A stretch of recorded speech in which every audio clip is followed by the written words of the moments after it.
Hello, greedlings and grifters. My name is TBS Guyn, and with a little help from the Grub Father and a little bit of wandering around hitting people in the face with a nail, a lot, I believe we might have enough money, or at least we'll be able to grab enough money on the way to the nailsmith to get the final nail upgrade for our nail. Hey, hello, nailsmith. Though you've returned. I see you have some pale ore. Finery and metal there. Give me some more and some gear for my efforts, and I'll reforge your nail and make it stronger. Yes, please. Yes, you wish. I'll get to work then.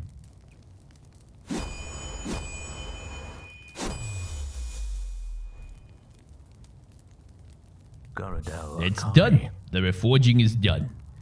Your nail's much stronger than it used to be. As strong as it could ever be.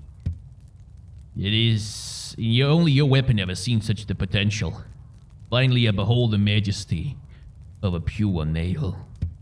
To think this moment has come upon me so soon. I must step outside a moment.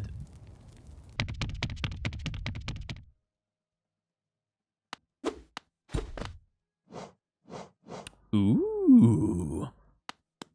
Fancy. My life's work achieved. What more is left? With a pure nail forged, my work in this lifetime comes to an end. My only remaining desire is to see and feel the nail strike true. I beg you, cut me down. As my final moment in life, I want to taste the blade's exquisite edge. After all this time, all this toil, haven't I earned it? You're asking me to kill you? Yeah, no, actually. Bye! Like, you say, oh, I'm done laboring, now what's the point of my existence? I don't know, go and find one! You spend a bunch of time getting real good at nails, maybe spend some time getting good at something else. Please tell me that he's left good. And there is another character in the game who spent quite a lot of time getting good at nails, and then eventually found that being good at nails wasn't really fulfilling anymore. And then found sort of another way to express himself in an interesting way. And wouldn't it be funny if they happened to meet the nailsmith? Wouldn't it just be? I believe this is the right way.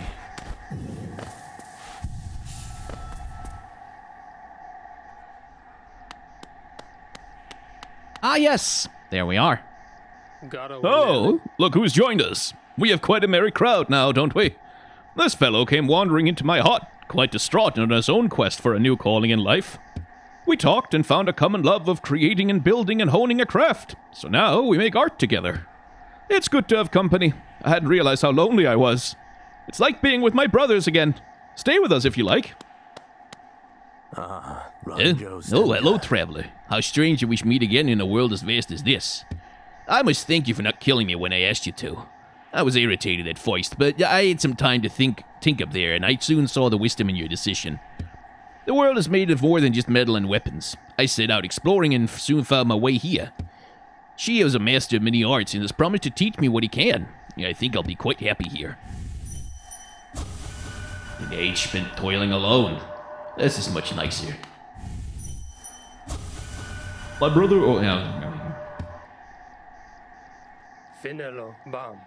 Oh, you met my brother Oro and convinced him to teach you his nail art. It's been a long time since I've seen him.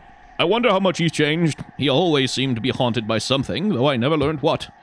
No matter the distance between us, though, we are still brothers. I hope that passing down his learnings to you has brought him some happiness. That nail art you've learned, the Cyclone Slash, that was always Mato's favorite. It must have made him ecstatic to have a pupil like you. He always wanted to pass down what he'd learned to a new generation.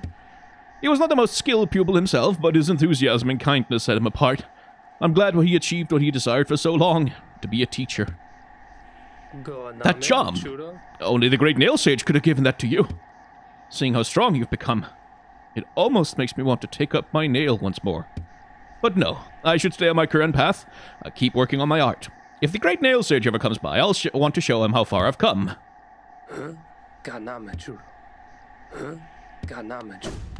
But yeah, look at them. Totally platonic, heterosexual life mates.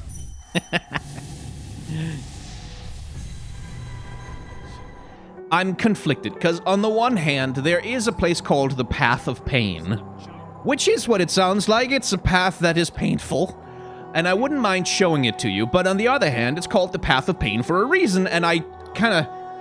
Because I know if I start it, if I go there and I start it, we're stuck. We're stuck there. We're stuck there because I'm gonna get stubborn, and I'm gonna be like, no, I'm gonna fucking... And then we'll just be there forever, and it'll take 1 billion years... And I don't want to... you can watch my original playthrough if you want to see me conquer the Path of Pain, because I've done it once and I'm not... I don't want to do it again. I do want to do it again, but I don't want to do it again. I don't want to.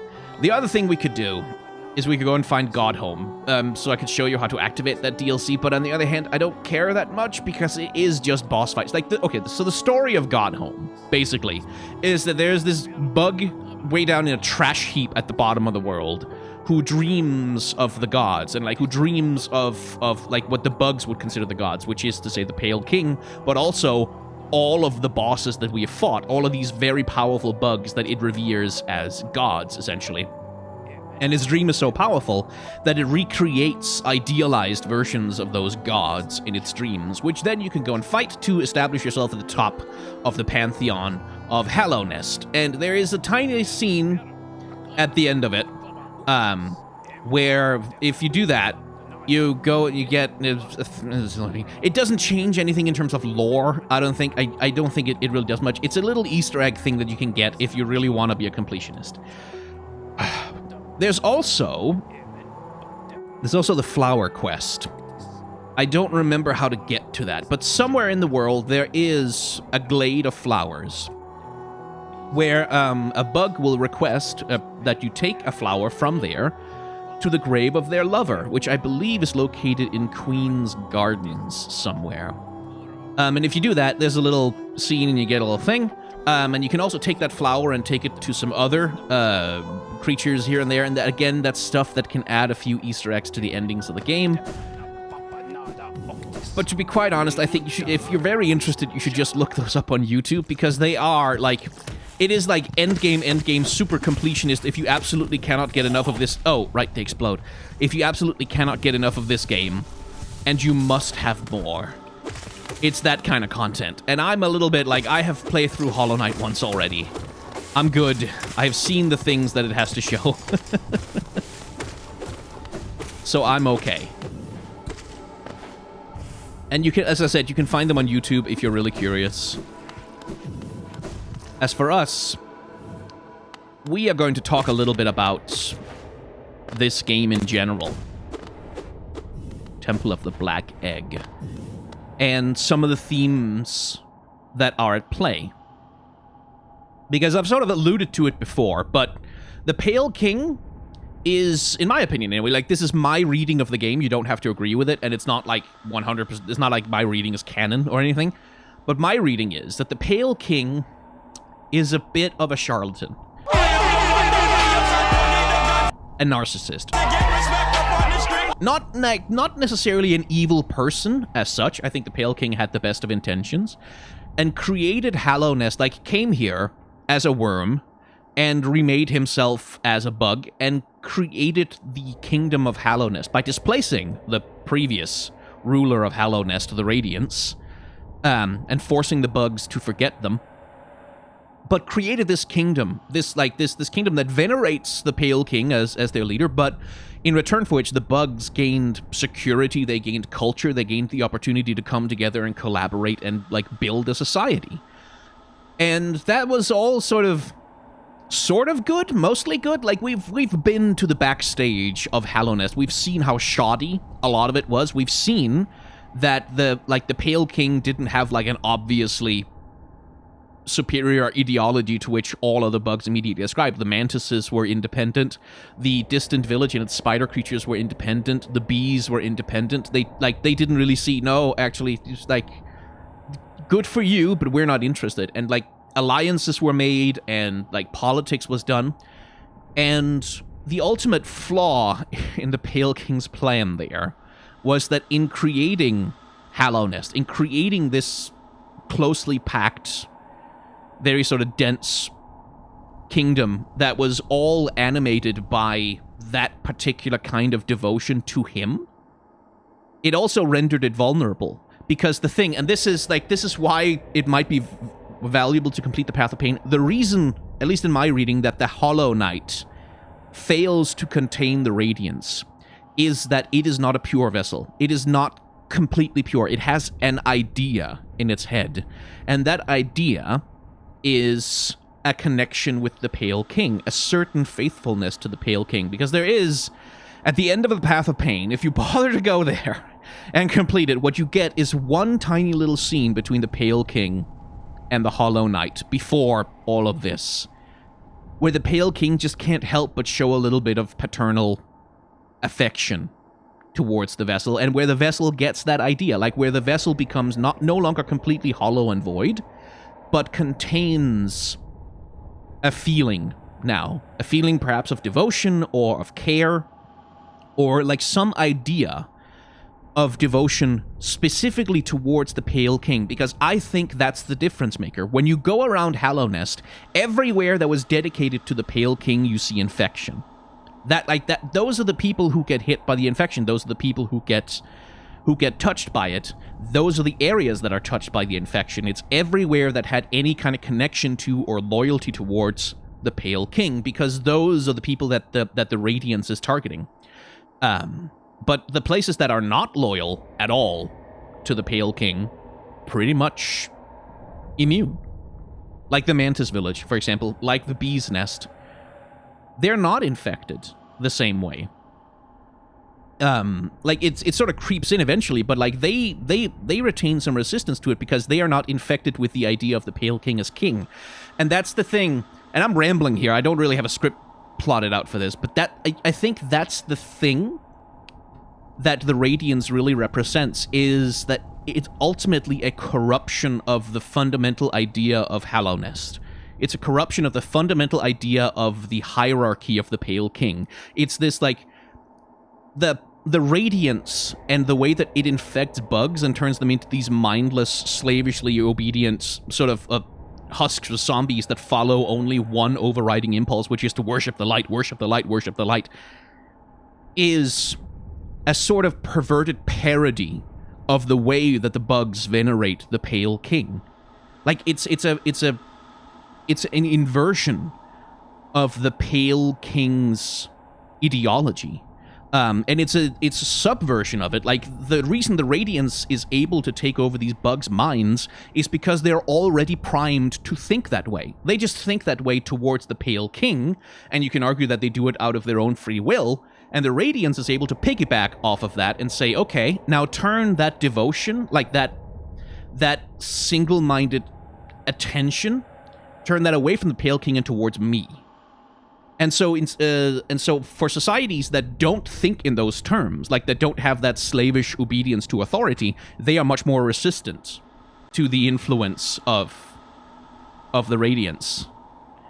But the Hallownest itself is flawed in that way because it's made in this authoritarian image of devotion to the one true king. And what we see all throughout the game is that the Pale King is not infallible.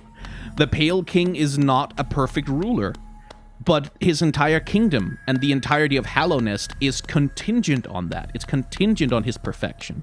It's contingent on his ability to be the perfect, impossible ruler. And because he can't be that, well, it corrupts. And so, that's my read on the lore as such, and thematically, again, I think very much that this game is about, like, what kingship means, like what it means to rule a society.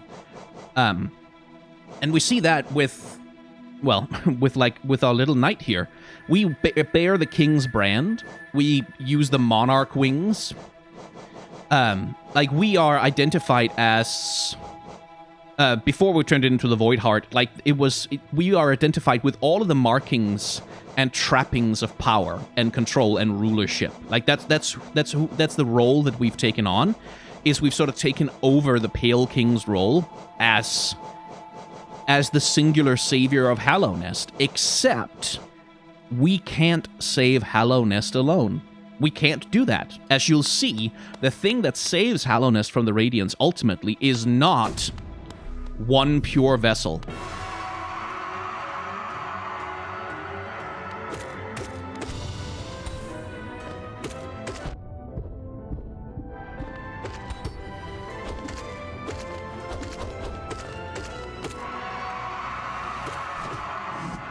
Oh, right.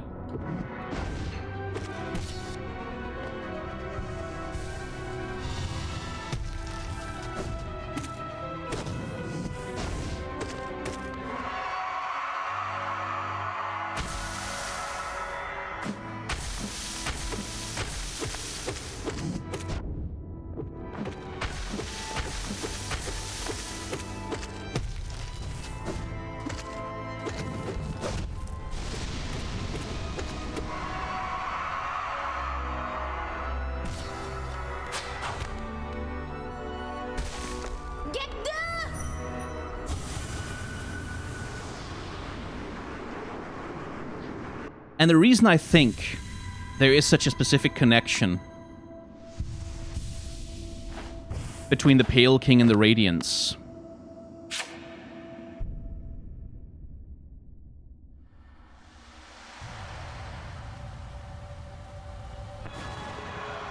is that. Do you see that crown? Though, like, that three-pronged crown, it's not exactly the same shape, but is absolutely the same kind of shape. Ah, shit, right, they deal double damage.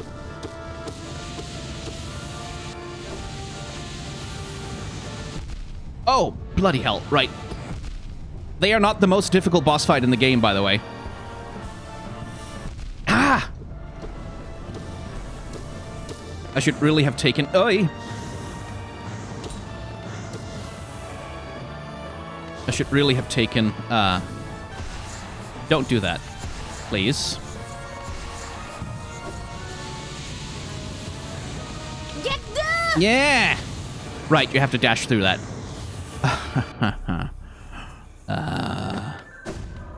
Hi. Come with me. Okay, I need quick focus, because I need to be able to heal more quickly against this thing. I'll take Soul Catcher then, fine. I'm not giving up unbreakable strength here. I need it. I need it. Hi. Doing this again. Get down! Yo. I don't care if it takes a few tries. I'm having ya.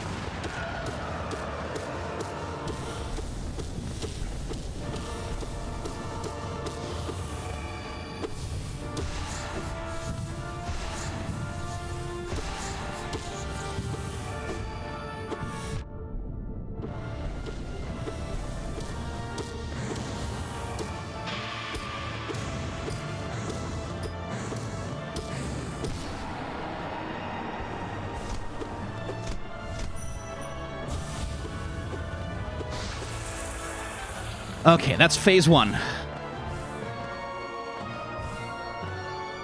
Here comes the difficult phase.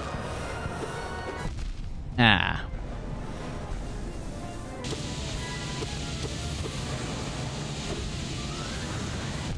Damn it!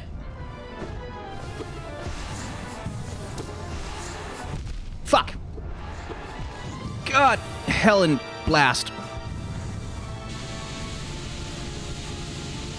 It was nice, though, and gave me a healing chance there. Ah! Should have dashed.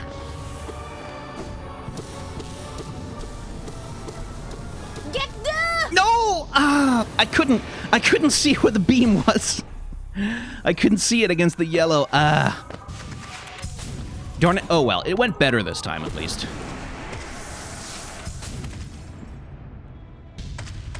Oh, you son of a bastard. Not you, Hollow Knight, just the Radiance itself.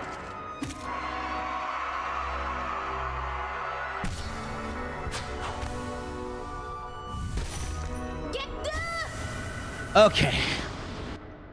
Come at me again. I dare you.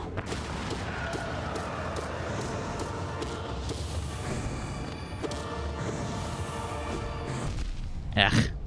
Dashed right into that.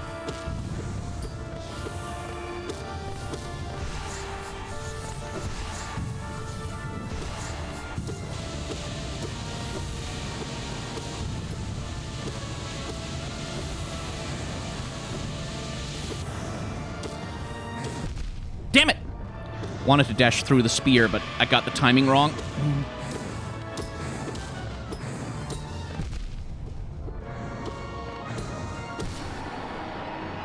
Okay, healing time!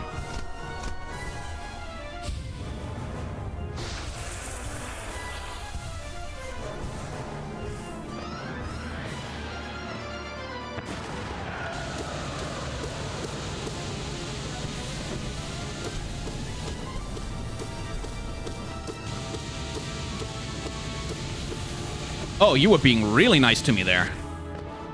I appreciate it. Less nice to me there. Don't appreciate that so much. Ah! Bloody hell.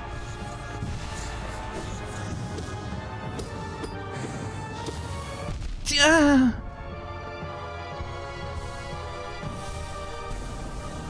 Okay, good healing chance there. Nice.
The thing that ends the Radiance is not one pure vessel, uncorrupted by thoughts and ideas. The thing that ends the Radiance is not adherence to the will of the king. It's not following in his footsteps or doing what he would have done. It is moving past him. And it is a collective effort. Like, very specifically, it's like, it's not just me going up there and smacking the Radiance around and winning. We destroy it together. We break free of the thing together. This delusion of servitude, this delusion of submission to a singular power. However, and that's the other thing about the Radiance, is that besides having the same three-pronged, like the same pronged crown on its head, it's a king, like it too is a king. or a queen in this case. Like, it too is a ruler that rules by virtue of its mere nature, which is what the king is. The king is this Wyrm who's like, I'm the ruler of Hallownest because I am the Wyrm and I'm better than everyone, and therefore I should be in charge. Well, the Radiance is that too. Like, it's the same thing. It's the same nature of being. As we heard from the Moth Lady, is like before the Pale King came, they were doing just fine worshipping the Radiance. Like, they had this sovereign to pay homage to, which the Pale King the Pale King did not reform Hallownest as such. Like, they didn't really change. He didn't really change things. He just changed things such that everyone worships him instead of the Radiance. Like, he just replaced the leader that was there. And again, I'm not saying that the Pale King is like an evil person, or that there were no benefits to Hallownest. I'm sure there were. Like, the mere opportunity to come together and have a society is like a valuable thing, but just that it couldn't last. And it was fundamentally flawed because the Pale King himself was fundamentally flawed. Which is why he couldn't destroy the Radiance, because it exploited that same flaw in him, you know? They are of a kind, and so to move on from that, to move past this subservience to a sovereign, it takes a collective effort. Like, it takes an effort not just from me, but from Hornet, from the Knight itself, the Hollow Knight itself. They helped me to destroy the Radiance, and all of the siblings and all of the beings of the Void helped do this thing. At my urging, sure, at the urging of the Knight, but not just like... But it wasn't just like one person, like, I am the chosen hero and I shall save the world. And that's the way that Hollow Knight kind of subverts classic fantasy narrative, is that, yeah, okay, so you are a one hero with a sword taking on a fantasy world, and like you have to fight God at the end, all of which is very stereotypical of fantasy, but you're not the chosen one. Like, you're very explicitly the opposite of a chosen one. The chosen one is failed. The chosen one is locked up in the egg and has failed and is like barely sort of holding on for dear life while you sort of come riding to the rescue. You are not the chosen one at all. You are a failure, in fact, a rejected failure, that the king wouldn't give the time of day because you weren't sufficiently pure in the king's eyes. And again, that's one of the ways in which, like, you kind of have this demonstration that the Pale King is less than infallible. The Pale King was, in fact, deeply flawed because the Pale King chose wrong. The Pale King did not recognize the value in you as a vessel.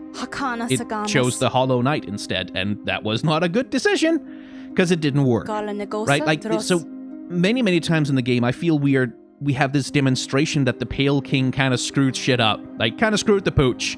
Kind of hit the wrong beats and made the wrong decisions, and that what's necessary for Hallownest is to transition to something new after that.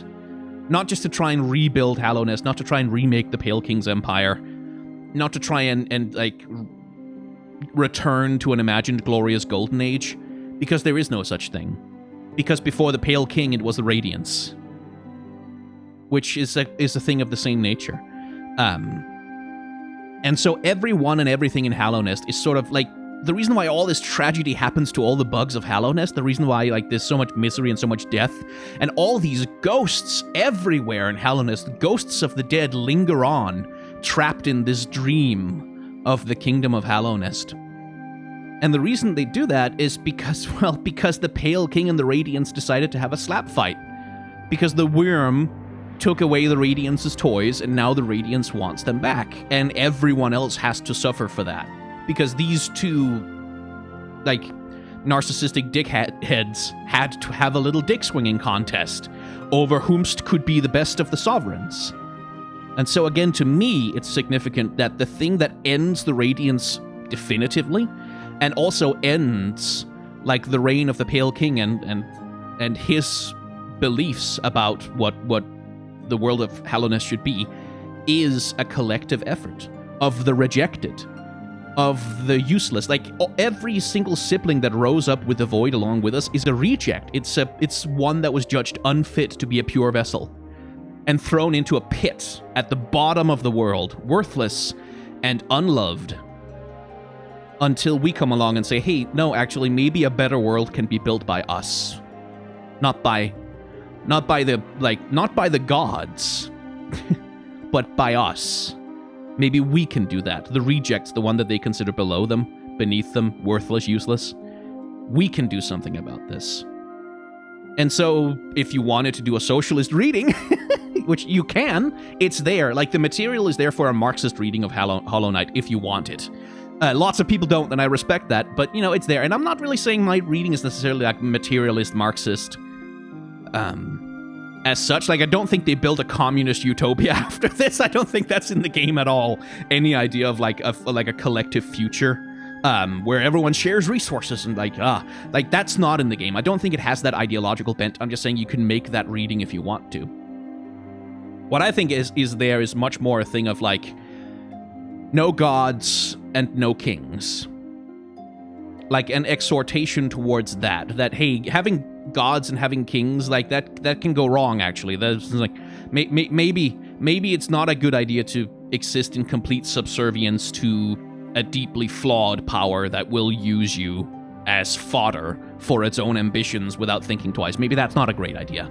Maybe that's not a great way to live. Which is not necessarily an anti-religious reading, I don't think. Because it's this thing of, like, it wouldn't be anti-Christian. And it wouldn't be anti-Judaist either, because Judaism is very much based on, like, a covenant with God. That's not really for me to comment on, since I'm not well-versed in those religions, but I wouldn't say it's an anti-Christian message, essentially. Or anti-religious as such, but just anti the worship of the flawed and imperfect as perfect, because that was the Pale King's thing, is like, I'm perfect. I am perfect, my rule is perfect, and that is why I am king. Except not so perfect, after all, as it turns out. Anyway, like I said, I don't have a script for this. I am just rambling out whatever comes into my head as I'm thinking it. And as always, this is only one reading of Hollow Knight. It's my reading.